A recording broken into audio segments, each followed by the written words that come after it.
Okay, students, are you able to see the screen? Yes, ma'am. Okay. Okay. तो हाँ, हमने ये last year यहाँ तक पढ़ा था, Yes, ma'am. Battle of Plassey on 23 जून 1857 तक। आगे का मैं आपको थोड़ा सा डिस्क्राइब कर देती हूँ। मैंने वैसे आपको क्लास में बता दिया था, चपातीज वाली रूमर्स फैली थी किस तरीके से, और उसमें बेसिकली ये होता था कि एक विलेज से दूसरे विलेज तक इनको एक व्यक्ति आता था रात में, और वो एक चपाती देता था वॉचमैन को, और फिर उसको बोलता था कि तुम 5 और बनाओ और डिस्ट्रीब्यूट करो नेक्स्ट विलेज तक, और इसी तरीके से चीज आगे बढ़ती थी। मीनिंग और पर्पस जो था इस डिस्ट्रीब्यूशन का चपातीज को लेकर के वो क्लियर नहीं है, और आज भी क्लियर नहीं है। तब क्लियर था ना, आज क्लियर है। लेकिन नो डाउट लोग बाग जो है चीज को ऐसे देखते थे कि ये कोई ना कोई ना प्रतिज्ञा लेने वाली जैसी चीज है कि आगे जाकर के हमें इसे फॉलो करना ही है। ठीक है, आप इसको लाइन टू लाइन पढ़ते हैं। Rumors were not only the thing circulating at the time. Reports came from various parts of North India that chapatis were being distributed from village to village. अफवाहें जो है वो हर जगह से आ रही थी उस समय में, और रिपोर्ट्स ये भी बताती हैं अलग अलग हिस्सों से जो नॉर्थ इंडिया के रूमर्स थी, वो उनमें से एक ये थी, चपाती जो है डिस्ट्रीब्यूट की जाती थी एक विलेज से दूसरे गांव तक, एक गांव से दूसरे गांव तक। A person would come at night and give a chapati to the watchman of the village and ask him to make 5 more and distribute to the next village and so on. एक आदमी आता था रात में, एक watchman को चपाती देता था एक गांव के, और बोलता था कि तुम और बनाओ 5 और दूसरे गांव तक भी पहुंचाओ। The meaning and the purpose of the distribution of the chapatis was not clear, and it is not clear even today, but there is no doubt that people read it as an omen of an upheaval. अब meaning और purpose तो नहीं पता चपाती बांटने का, और ना तब था क्लियर ना आज है क्लियर, लेकिन लोगों को बस ये है कि इनको नो डाउट इनको ये लगता है कि एक तरीके की प्रतिज्ञा और एक चीज के अंदर पार्टिसिपेट करने जैसी चीज है, तो लोग बाग उसको उसी तरीके से पढ़ते हैं और देखते हैं। ठीक है, अब है 1.5, why did people believe in the rumours. अब लोग बाग जो है वो बिलीव क्यों करते थे, विश्वास क्यों करते थे रूमर्स में। अब ये जो शक्ति है, पार है रूमर्स और प्रोफेसीज की, वो हिस्ट्री में काफी समय से चली हुई आ रही है, भले ही वो फैक्चुअली करेक्ट हो या नहीं हो। हमने कई सारी चीजें ऐसे देखी है जहाँ पे लोगों के दिमाग पर इस तरह के उनके विश्वास जो है उन पर बेस्ड अगर आप कोई वार करते हैं, ठीक है, तो वो अफवाहें फैलने में टाइम नहीं लगता उस चीज को, वो उसके साथ रेजोनेट करते हैं, और फिर उसके बाद में वो डर जाते हैं और सस्पिशियस फील करने लगते हैं, और फिर उसको वो मान लेते हैं। We cannot understand the power of rumors and the prophecies in history by checking whether they are actually correct or not. We need to see what they reflect about the minds of people who believe them, their fears and apprehensions, their faiths and convictions. Rumors circulate only when they resonate with the deeper fears and suspicions of the people. पूरे paragraph यानी 4-5 लाइनों के अंदर यही बोला गया कि हम नहीं समझते कि अफवाहों और जो भविष्यवाणियां हुई हैं हिस्ट्री के अंदर उनकी पार्स क्या है, क्यों इतनी ज्यादा वो स्ट्रांगली लोग बाग विश्वास कर लेते थे उन पर, भले ही फैक्चुअली वो करेक्ट हो या ना हो। हमने देखा है कि अगर लोगों के दिमाग पर असर करवाना है आपको, तो सिंपली उनके जो डर है या जो उनके एप्रीहेंशन है, जो उनके विश्वास हैं, फेथ्स हैं उनके, उस पर अगर आप वार करते हैं और फिर उससे हिसाब से आप रूमर्स फैलाते हैं, तो वो आसानी से उसको जोड़ करके, अपने डरों को जोड़ करके उसको मान लेते हैं। अब जैसे कि इसको करंट डे से एग्जाम्पल आप ऐसे रिलेट कर सकते हैं कि अभी आप लोगों के एग्जाम्स चल रहे हैं, मतलब सॉरी आपके एग्जाम्स होने वाले हैं, ठीक है, अगर अभी कोई आज के समय में अफवाह फैलाई जाए आपके एग्जाम से रिलेटेड जोड़ करके, तो लोग बाग जो है ना बहुत जल्दी उसको विश्वास कर लेंगे, चेक नहीं करेंगे कि सीबीएसई की ऑफिशियल साइट पर ये है भी या नहीं है, कोई इतनी जल्दी ध्यान नहीं देगा, और सीधे सब क्या करेंगे, एकदम रिएक्ट करने लग जाएंगे।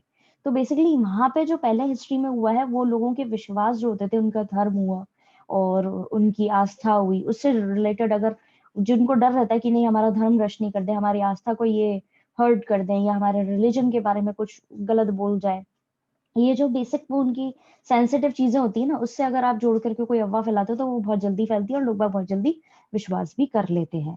The rumors in 1857 begin to make sense when seen in the context of the policies the British pursued from the late 1820s। अब 1857 के अंदर जो अफवाहें फैल रही थी वो सेंसिबल इसलिए लग रही थी क्योंकि जो भी ब्रिटिशर्स ने पॉलिसीज बनाते आ रहे थे ना 1820 से 1820 से जो इनकी पॉलिसीज बन रही थी, कहीं ना कहीं उससे ये चीज को रिलेट करके देखते थे। As you know, from that time, under the leadership of Governor General Lord William Benedict, the British adopted policies aimed at reforming Indian society by introducing Western education, Western ideas and Western institutions.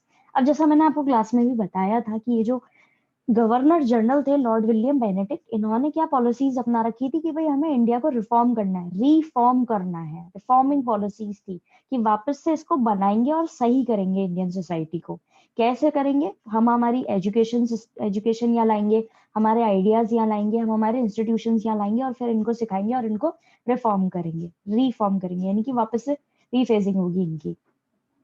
With the cooperation of sections of Indian society, they set up English medium schools, colleges and universities which taught Western sciences and the liberal arts. अब क्या किया इन्होंने? जो Indian society के कुछ section थे जिनका इनको कॉपरेशन मिला, यानी इनके सहयोग में आए वो लोग, इसके उनकी सहयोग से ही इन्होंने इंग्लिश मीडियम स्कूल लगाए, कॉलेज लगाए, यूनिवर्सिटी लगाए, जहां पर इनकी पढ़ाई मतलब वेस्टर्न साइंस पढ़ाई जाती थी और लिबरल आर्ट्स के बारे में बताया जाता था। The British established laws to abolish customs like sati 1829 and to permit the remarriage of Hindu widows। और फिर उसके बाद में इन्होंने एस्टेब्लिश करे कानून कि सती सिस्टम हटा दिया 1829 के अंदर, और फिर इन्होंने रीमैरिज की भी परमिशन दे दी कि जो विडोज है उनकी रीमैरिज करा दी जाए। अब देखो यहाँ को अब रिलेट करो फर्स्ट पैराग्राफ में जो हमने पढ़ा, अफवाहें और भविष्यवाणी जो हिस्ट्री के हमने पढ़ी है उसके अंदर बेसिकली क्या होता था, जो उनके डर, उनके विश्वास जो होते थे, अगर आपने उसमें कहीं से भी जरा सी भी चूक करी तो वो उसको रिलेट करके कर लेते हैं। अब ब्रिटिशर्स 1820 से ही ऐसी पॉलिसीज ला रहे थे जो इनके कल्चर को चेंज कर रही थी, इसीलिए इनको लगा कि अब ये जो अफवाह फैली है ये भी इनके पॉलिसी का ही क्यों हिस्सा है, क्योंकि ये 1820 से हमारी काफी कल्चरल चीजें चेंज कर रहे हैं और वेस्टर्न एजुकेशन को बढ़ावा दे रहे हैं, वेस्टर्न स्कूल इंस्टीट्यूट लगा रहे हैं सब यहाँ पे, और हमें बदलना चाह रहे हैं। इसीलिए इसीलिए रूमर्स और जो भविष्यवाणी थी उनका इतना असर होता था हिस्ट्री के अंदर पुराने जमाने में। इन दो पैराग्राफ्स के अंदर किसी को कोई दिक्कत? No, ma'am. Okay. It seemed to the people that all that they cherished and held sacred, from kings and social religious customs to patterns of land holdings and revenue payments, was being destroyed and replaced by a system that was more impersonal, alien and oppressive। अब कोई चीज क्या होता है, अगर आपको समझ में नहीं आती है तो आप उसको क्या मानने लग जाते हो एलियन। अब इसको आज के जमाने से अगर आप कंपेयर करो तो रिसेंटली मोनोलिथ जो है वो पाए जा रहे हैं अर्थ के ऊपर। अगर आपने न्यूज में देखा, और डिफरेंट डिफरेंट एक डिजर्ट एरिया के अंदर, नेवाडा का जो डिजर्ट एरिया है वहां पर भी मोनोलिथ जो है वो पाए जा रहे हैं। सिंपली बेसिकली एक अब वो कहाँ से आए, एक स्ट्रक्चर है, शाइनी स्टील से लग रहा है वो, कि वो मेटल के बारे में भी जानकारी नहीं है, आप पढ़ सकते हैं इसके बारे में। और तो वहां पे बेसिकली क्या, अब जो चीज इंसान समझ नहीं पाते हैं वो उसको एलियन समझने लगते हैं, इम्पर्सनल समझते हैं, ये हमारे पर्सनल नहीं है, हमसे रिलेटेड नहीं है, या ये हमें उससे एक फियर लोगों के अंदर आ जाता है। तो क्या अब जैसे वो मोनोलिथ आए हुए हैं तो उनको क्या सोचा जा रहा है, रिलेट किया जा रहा है कि यार ये एलियंस के द्वारा है, वो हम पे कोई इशारा दे रहे हैं, कोई सिंबल दे रहे हैं, कोई सिग्नल दे रहे हैं कि भाई वो आने वाले हैं। इस तरह की रूमर्स फैलने लगती हैं। तो यहाँ पर भी क्या हो रहा था, अब जो इनकी कई सारी oh we lost one this okay हाँ, तो ये क्या हो रहा था यहाँ पे, ब्रिटिशर्स जो है इन्होंने क्या करा था, सबसे पहले तो इनके कस्टम और ये जो जितनी भी चीजें थी वो सब इनको ये लग रहा था कि यार ये गलत हो रही है, ये पूरा सिस्टम चेंज कर रहे हैं। अब इन्होंने क्या किया था, एक तो ये हम पे रूल कर रहे थे काफी समय से, रूल कर रहे थे एज एन हमारे जो राजा लोग थे उनको भी दबा रहे थे, उनके एनेक्सेशन चल रहा था, उनके हथिया लेते थे, कब्जा कर लेते थे उनकी किंगडम्स के ऊपर, और फिर उनको भी अपने हिसाब से चलाते थे, अपने कानून लगाते थे। तो जो कोई आपको पहले से ही दबा रहा है और आपके कस्टम्स चेंज कर रहा है और आपके पुराने ट्रेडिशंस चेंज कर रहा है, आपके राजा लोगों का जो है वो दबा रहा है, आपको दबा रहा है, आपको स्लेव्स की तरह ट्रीट कर रहा है, तो इतनी ये जो रूमर्स और प्रोफेसीज होती थी बहुत इजीली मिसगाइडेड तरीके से भी पूरी तरह फैल जाती थी। ठीक है, अब on a variety of pleas like the misgovernment and the refusal to recognize adoption, the British annexed not only Awadh but many other kingdoms and principalities like Jhansi and Satara. Once these territories were annexed, the British introduced their own system of administration, their own laws, and their own methods of land settlement and land revenue collection. The cumulative impact of all this is on the people of North India was profound. अब क्या हो रहा था, उस जमाने के अंदर कई सारी अलग अलग चीजें चल रही थी, अलग अलग गवर्नमेंट के तरीके चल रहे थे, ठीक है। और इनकी चीज को कि भाई आप इन्हें अडॉप्ट करें नहीं करें उसका उनको कोई फर्क नहीं पड़ता था। ये सिंपली ब्रिटिशर्स जाते थे, अपने कानून लगाते थे, अवध इन्होंने अपने अंदर कर ही लिया था और उसके साथ साथ बाकी दूसरे किंगडम्स भी अंदर कर लिए थे, और झांसी और सतारा को भी अपने कब्जे में करना चाहते थे। और रीजन इन्होंने ये दिया था कि इसका कोई मेन इनके पास में वंश नहीं है, और अडॉप्टेड बच्चों को तो ये मानते ही नहीं थे कि वो उसका होगा। तो अगर किसी राजा या रानी का मतलब सन नहीं है तो वो सिंपली हमारे अंडर आ जाएगा, क्योंकि उनका कोई आगे बन नहीं सकता वंश।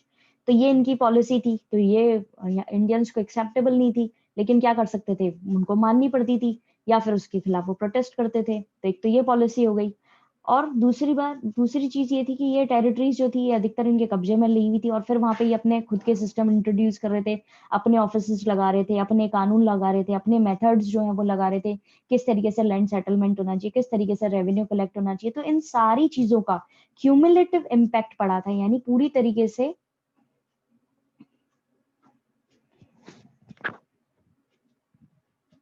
पायल अब आ रही है आवाज साफ?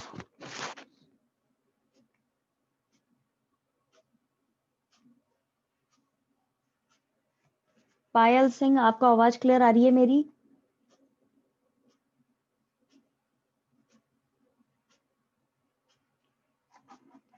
आई थिंक नेटवर्क प्रॉब्लम है। ओके फिर इन सारी चीजों को क्या क्यूमुलेटिव इम्पैक्ट, एक सारा मिला जुला करके इम्पैक्ट पड़ रहा था नॉर्थ इंडिया के लोगों पर।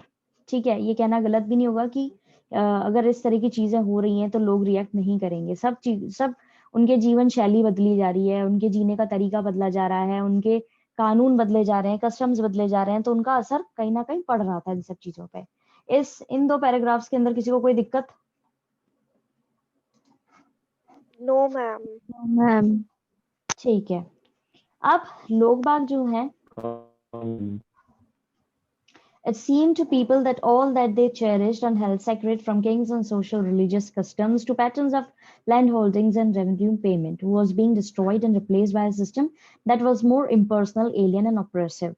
अब लोगों को ये दिख रहा था कि जो पैटर्न्स उनके पहले से चले आ रहे थे, जो राजा लोग थे, जो उनके सामाजिक और धार्मिक कस्टम्स थे, जो वो एंजॉय करते थे, जिस तरीके से वो अपनी जमीनों को यूज करते थे या रेवेन्यू पेमेंट करते थे, वो जितनी भी पवित्र चीजें उनको लगती थी, पवित्र एज इन कि उनकी पहले से चली आ रही थी, तो वो उनके लिए सेक्रेट चीज थी, वो सब बदली जा रही थी, या तो खराब की जा रही थी, डिस्ट्रॉय की जा रही थी, या उसको रिप्लेस कर रहे थे किसी सिस्टम से, जो ना कि उनकी, और वो जो सिस्टम वो ला रहे थे उससे उनकी कोई समझ नहीं थी उसको, कि मतलब बेसिकली नया सिस्टम ला रहे थे तो उनके फेवर में नहीं था, उनके लिए बिल्कुल नया था, या फिर उनको दबा देने वाला था। तो ये सारी चीजों का बहुत असर पड़ रहा था। This perception was aggravated by the activities of the Christian missionaries. अब ये सब चीजें किसके द्वारा की जा रही थी? क्रिश्चियन मिशनरीज के द्वारा की जा रही थी। एक्टिविटीज जो है बेसिकली क्रिश्चियन लोग थे ना ये ब्रिटिशर्स, तो उनको कहीं ना कहीं, क्योंकि वो इनके धर्म को समझते नहीं थे, ऐसा इनका मानना था इंडियंस का कि ये हमारे धर्म को समझते नहीं है, खुद एक दूसरे धर्म के लोग हैं और ये अपने नए सिस्टम और एक्टिविटीज हमारे ऊपर जबरदस्ती इम्पोज कर रहे हैं। तो इस पॉइंट का भी बहुत असर पड़ रहा था। In such a situation of uncertainty, rumors spread with a remarkable swiftness. अब इस तरह की सिचुएशन के अंदर जो अफवाहें होती थी वो एक बहुत ही easily फैल जाती थी। ठीक है, to explore the basis of the revolt of 1857 in some detail, let us look at Awadh, one of the major centers where the drama of 1857 unfolded. अब आपको अगर बेसिस समझने हैं कि 1857 का जो रिवॉल्ट हुआ था वो क्यों हुआ था, उसकी डिटेल अच्छे से जाननी है, तो अब अवध के बारे में पढ़ेंगे, जो मेजर सेंटर्स के अंदर आता है जहां पर ये ड्रामा जो है शुरू हुआ था। ठीक है, Awadh in revolt, cherry that will drop into our mouth one day, जैसे कि मैंने आपको क्लास में भी बताया था कि गवर्नर जनरल थे लॉर्ड डलहौजी, इन्होंने डिस्क्राइब किया था जो ये राज्य है अवध का, ये भी एक चेरी की तरह ही हमारे मुंह में एक दिन आके गिरेगा, यानी एक फल की तरह ही हमारे मुंह में आकर के गिरेगा, यानी हमारे कब्जे में आ जाएगा। एनेक्सेशन जो ये करने की कोशिश कर रहे थे कि हम भी एक दिन इस पर कब्जा कर लेंगे। 5 साल बाद 1856 में, यानी 1851 में इन्होंने ऐसा कहा और 1856 के अंदर किंगडम जो है प्रॉपरली फॉर्मल तरीके से ब्रिटिश एम्पायर के अंडर आ जाता है। ठीक है, अब इसको कैसे इन्होंने कॉन्क्वेस्ट किया, वो अलग अलग स्टेजेस में किया है। इनकी थी सब्सिडरी अलायंस, ठीक है, उस वो इम्पोज करी इन्होंने अवध में 1801 के अंदर। अब इस अलायंस के अंदर क्या था कि नवाब जो है उसके ऊपर बेस थी ये, उसकी पोजीशन को लेकर के थी, उसके राज्य के अंदर कौन कौन से ट्रूप्स है उसको लेकर के चीजें यहाँ पर हुई हैं। अब इसको लाइन टू लाइन पढ़ेंगे तो आपको और अच्छे से समझ में आएगा। In 1851, Governor General Lord Dalhousie described the Kingdom of Awadh as a cherry that will drop into our mouth one day. 5 years later, in 1856, the kingdom was formally annexed to the British Empire. 1851 के अंदर governor general ने बोली ये line, और 1856 यानी सीधे 5 साल बाद ये चीज हो भी गई। Wait a minute, students.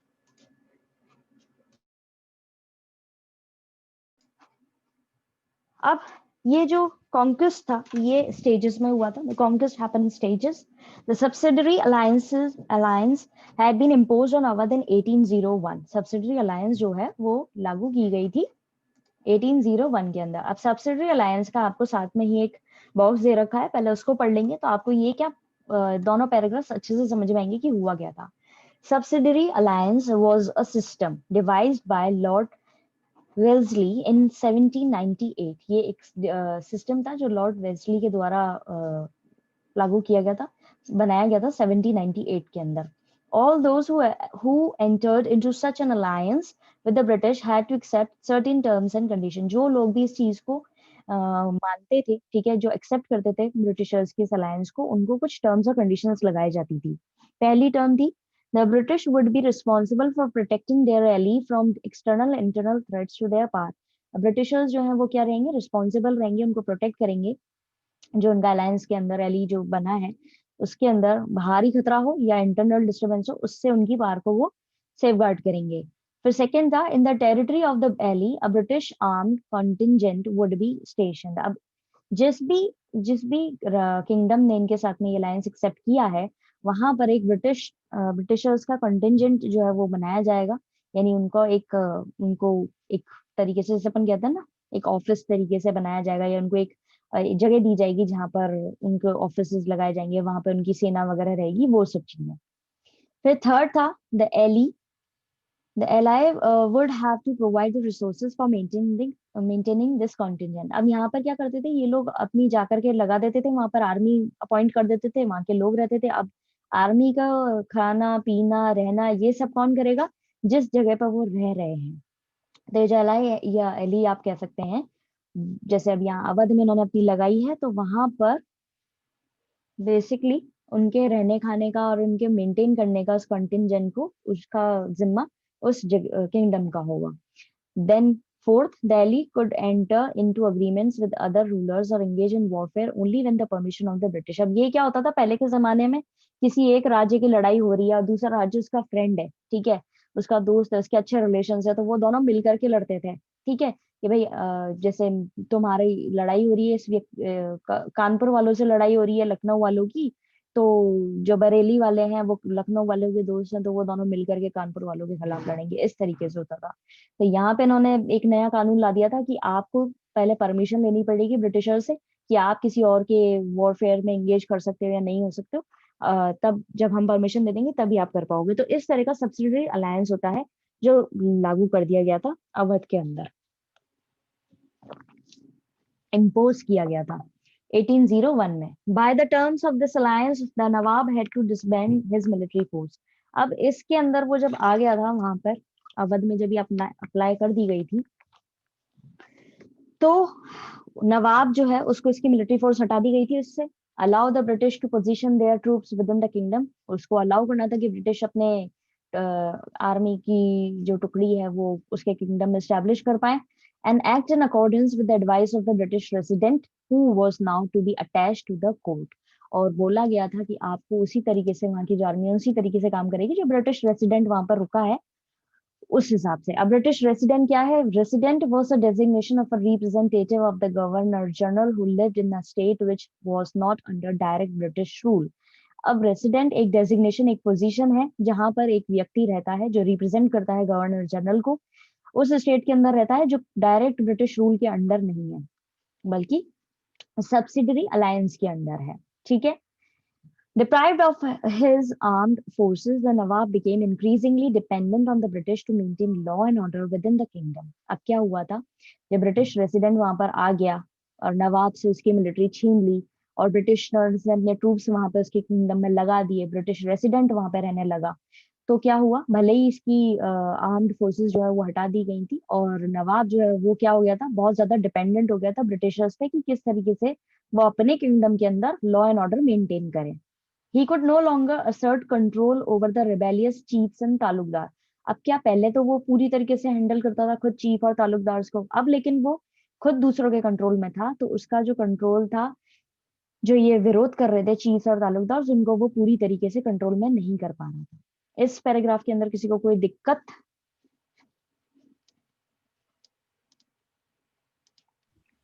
No no ma'am. Ma'am. Okay. In the meantime, the British became increasingly interested in acquiring the territory of Awadh. अब इस समय में क्या हो रहा था, ये सब्सिडरी अलायंस लगाई हुई थी, लेकिन इसी समय में ब्रिटिशर्स जो है वो ज्यादा इंटरेस्टेड हो रहे थे कि इसको पूरी तरह ही अपने अंडर में कर लें।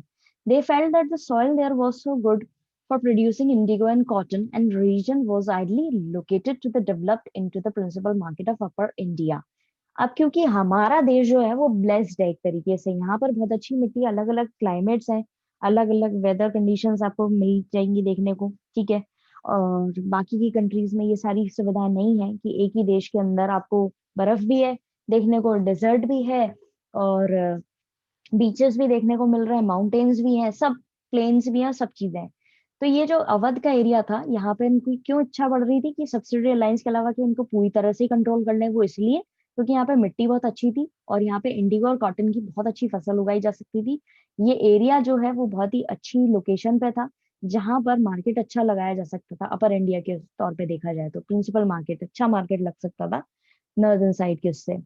By the early 1850s, moreover, all the major areas of India had been conquered. The Maratha lands and the Doab, the Carnatic, the Punjab and Bengal. 1850s के आते आते अधिकतर मेजर एरियाज जो थे इंडिया के वो उन्होंने हासिल कर लिए थे। उनमें एग्जांपल्स है मराठा लैंड, दोआब, कार्नेटिक, पंजाब और बंगाल, ये इन्होंने अपने अंडर कर लिए थे। The takeover of Awadh in 1857 was expected to complete a process of territorial annexation that had begun with the conquest of Bengal almost a century earlier. अब बात ये आई, जब इन्होंने पहले से ही सारे ये 1850 तक आते आते कर लिए थे, तो ये एक्सपेक्ट किया जा रहा था कि 1856 के अंदर ये भी पूरा प्रोसेस कंप्लीट हो जाएगा, इनके टेरिटोरियल एनेक्सेशन यानी कि पूरा कब्जे में, टेरिटरीज को अपने अंदर कब्जे में करना जो इन्होंने शुरू करा था बंगाल से, वो अब पूरा कंप्लीट हो चुका होगा, ये इन्होंने अंदाजा लगाया था। तो ये हमने कंप्लीट कर लिया अवध एंड रिवॉल्ट का फर्स्ट 2.1 वाला चेरी ऑन द टॉप। साथ ही साथ हमने सब्सिडरी अलायंस और रेसिडेंट वाली चीज भी पढ़ ली है, ठीक है। अब यहाँ पे मैं आपको 2.2 का एक आपको थोड़ा सा इंट्रो दे देती हूँ, because we are running out of time. और फिर उसके बाद में हम आपकी प्रॉब्लम्स जो है, जब भी हमारी नेक्स्ट क्लास होगी तब डिस्कस करेंगे, अपनी प्रॉब्लम्स इकट्ठी कर लेना, ठीक है। The life was gone out of the body. अब the life was gone out of the body का मतलब ये है कि प्राण शरीर में से जिंदगी जो है वो चली गई थी एक तरीके से। अब इसको किस तरीके से यूज किया गया है, द लॉर्ड डलहौजीज एनेक्सेशन, जो लॉर्ड डलहौजी के अंडर में कब्जे किए जा रहे थे, ठीक है, एरियाज के, प्रिंसिपैलिटीज के, अलग अलग किंगडम्स के, जो हार्ट हुआ करता था Awadh, the kingdom of Awadh, Awadh, ठीक है, नॉर्थ इंडिया का मेन हिस्सा था, उसको भी इन्होंने अपने अंडर में कर लिया था। नवाब वाजिद अली शाह जो थे, उनको उनके सिंहासन से हटा दिया था और फिर उनको कलकत्ता भेज दिया था उस रीजन के अंदर, कि आप वहां जाकर के निकाल दिया था अपने ही एरिया से। तो ब्रिटिश गवर्नमेंट जो है वो वाजिद अली शाह को बहुत ही अनपॉपुलर रूलर मानती थी, ठीक है, वो अज्यूम कर रही थी, बहुत गलत था उनका। और दूसरी तरफ उनको बहुत ज्यादा प्रेम किया जाता था, यानी उनको अच्छा माना जाता था। और उन्होंने अपने बिलवड को छोड़ दिया था लखनऊ के अंदर, और कई सारे जो फॉलोअर्स थे वो उनके कानपुर के अंदर थे, जो गाने गाते थे उनके दुख में, यानी कि उनके लेमेंट में। या आपने टर्म लिटरेचर के अंदर भी सुनी होगी, ठीक है, सॉन्ग्स ऑफ लेमेंट, यानी दुख के जो गीत होते हैं वो गाए जाते थे कानपुर के अंदर। और ये जो खबर थी इस दुख की और लॉस की, नवाब को निकाल दिया है, ये फैल रही थी उनके ऑब्जर्वर्स के द्वारा, इनको पहचानने मतलब समझ में भी आ रही थी, जो लोग उनको प्यार करते थे उनके बीच में ये खबर बहुत फैल रही थी। उनमें से एक व्यक्ति ने लिखा कि the life was gone out of the body and the body of this town had been left lifeless. ये इनके एक फॉलोवर ने लिखा था कि भाई जिंदगी जो है, मतलब शरीर में से आत्मा निकाल दी है एक तरीके से, और टाउन जो है बिल्कुल लाइफलेस हो गया है, ये उन्होंने लिखा था। ठीक है, अब इसको हम नेक्स्ट क्लास में कंप्लीट करेंगे, आज हम इतना ही करेंगे। ठीक है, we are running out of time. So have a nice day ahead students, God bless you all, और मिलते Thank हैं you, नेक्स्ट ma'am. क्लास में। Okay. Thank you, you, ma'am. ma'am.